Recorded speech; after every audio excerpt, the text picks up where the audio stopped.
שלום.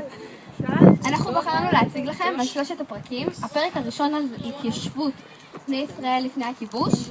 הפרק השני אתם תראו אותו אחר כך, וגם הפרק השלישי. מסופר בעצם בפרק הזה האם הם הצליחו בעצם להתיישב פה באמת ולעשות את כל הדברים. האם הם ימצאו מזון, מים, הם צריכים לבנות את הטרסות, כל מיני דברים. מיד נצפה בזה. לא יותר טוב משלך.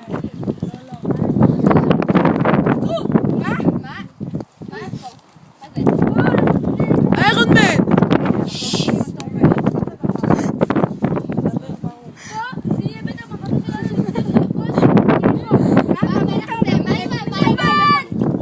ילדים באים.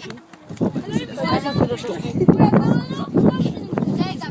המים, איך נמצא אותם?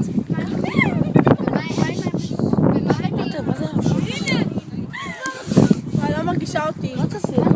רגע, אבל מה אנחנו נעשה? איפה מים? לא אכפת לי, לא מאהבת על בלי סלם. איפה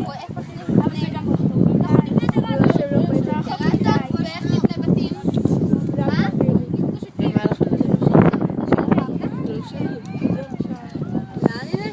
קר לי.